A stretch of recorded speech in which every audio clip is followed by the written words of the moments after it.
start record. Okay. So we are looking at the notes right now. And so last year you did the constant velocity motion and you use this equation where V stands for the velocity or the speed, D stands for distance, and T stands for time. This time we will be using kinematic equations, or when an object is accelerating, because the velocity is not constant, so we cannot use this equation. We will have to make use of some other equations. And what are those equations? Okay. And how do we drive those equations? Last year you have done that if we have a displacement time graph, then the gradient gives you the velocity. And if you have to read that distance, you just read it from the graph. You also did some velocity time graph. And if we have to find the acceleration, we find the gradient, which is like V final minus V initial. That gives you rise, and that's the time. So V final minus V initial and divided by time gives you the acceleration. If we have to find the distance traveled, then we find out the area under the graph, and that gives us the distance traveled. So these kinematic equations are actually derived from these graphs. So you don't have to know that how did we figure out those ones. But if I go back and look at those equations, so say for example, if you look at this equation, this is just, if I change this VI onto this side, it will become V final minus V initial equals AT. And if I bring T underneath over here, it will become V final minus V initial divided by T. That will be the acceleration. And that's how it was derived from the graph, because the gradient of a velocity time graph gives you the acceleration. So you don't have to know the details. And these equations will be given to you in the test or in the exam. So what are these descriptors? So this is the final speed or velocity, initial speed, acceleration, and time. Here, we don't have V final, but distance equals V initial times T, half A T square. A is the acceleration, T is the time. In this one, we don't have any time, but four quantities that are used is V final, V initial, acceleration, and time. So if an object is moving with a constant acceleration, you might be given initial velocity, you might be given the time and the acceleration, and you might be asked that what is the final velocity of the object, or how much is the distance traveled during that time. So we will kind of try to use one of those equations to calculate whatever quantities we are being asked. So for example, in this one, a car moving at 4 meters per second accelerates and reaches a speed of 12 meters per second in 6 seconds.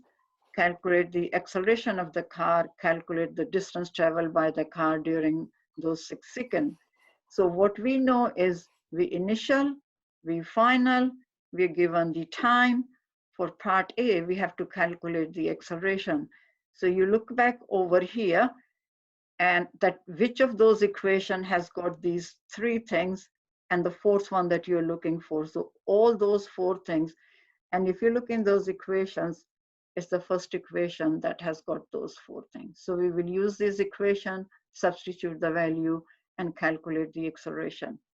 Second part, or part B, is calculate the distance traveled by the car during the 6 seconds. So what we know is, we know these three things. We've also calculated the acceleration, and we have to find distance. So now we can use that equation, which is the second equation, and that gives us the answer.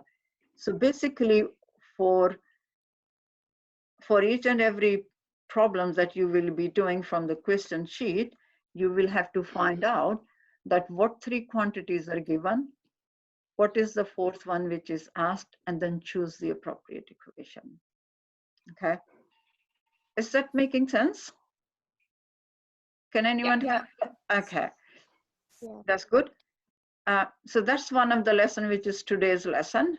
Then another lesson, which is, let me see if I could find out my, okay.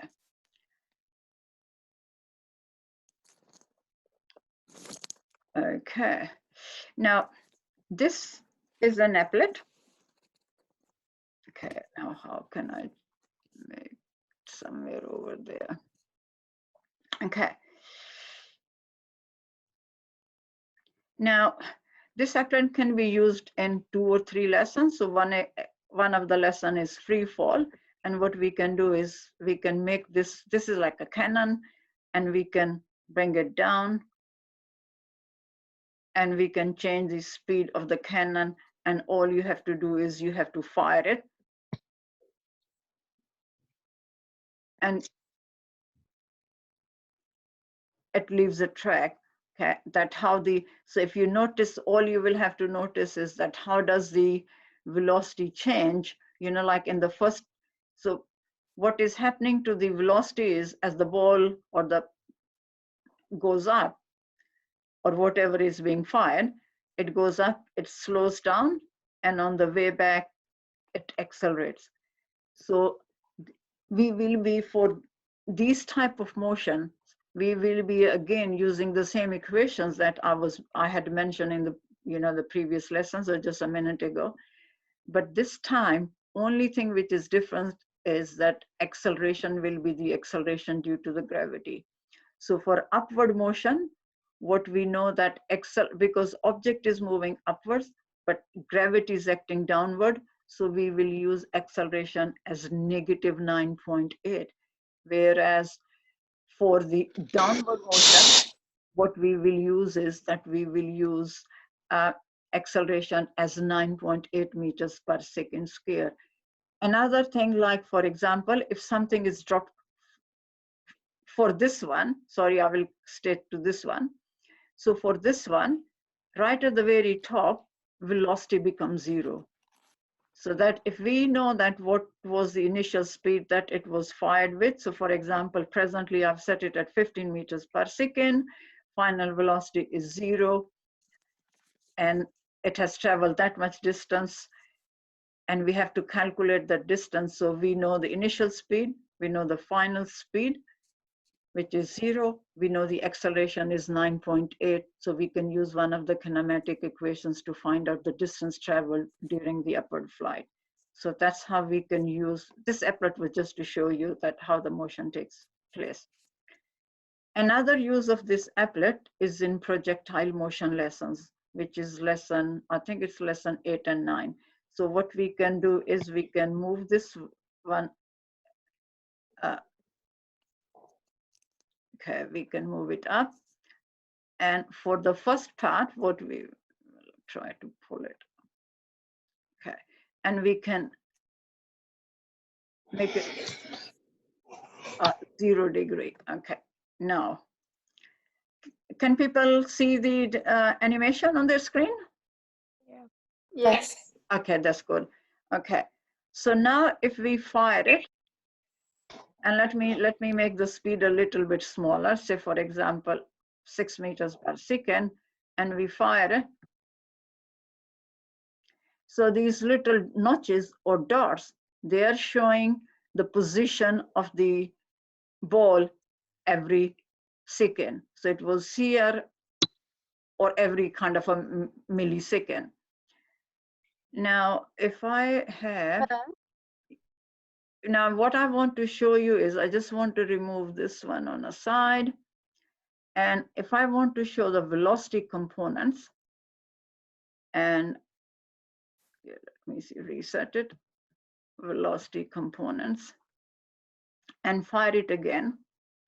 And this time I've made the velocity 15 meters per second. Okay, a little bit slower speed, and I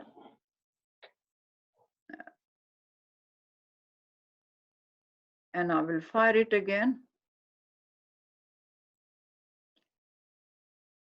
I will fire it, and Now, what I'm asking is look carefully this time, because at each and every instant, the ball or whatever is fired has got two components, a horizontal component and a vertical component. So can you look at those components and then tell me what is happening to the horizontal component first, and then I will ask what is happening to the vertical component. So have a look at the horizontal component, size of the horizontal component. Can someone tell me what is happening to the size of the horizontal component as the ball moves along this path? Increasing. The horizontal velocity, have a look again. Oh, no, that was the vertical. Yeah, horizontal remains constant. Oh, that remains the same. Yeah, that remains the same. And whereas vertical velocity is increasing.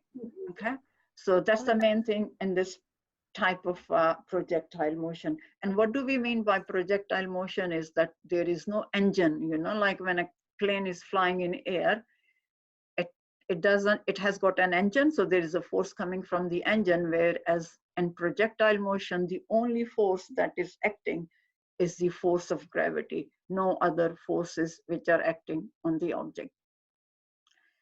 So next lesson, so this one will, and you can explore more on this one. And so you can look at the velocity components, and we can do that, and we can look at the acceleration only, like let's see if I redo it, and acceleration. So let's redo it again. So can you see that as the ball is moving along, the length of the acceleration or that yellow vector remains constant? So the acceleration is due to the gravity and it remains constant. Okay, let's go back on. Another one which will be next lesson. So we will be using this again, but I will leave it for now. And I will ask you to do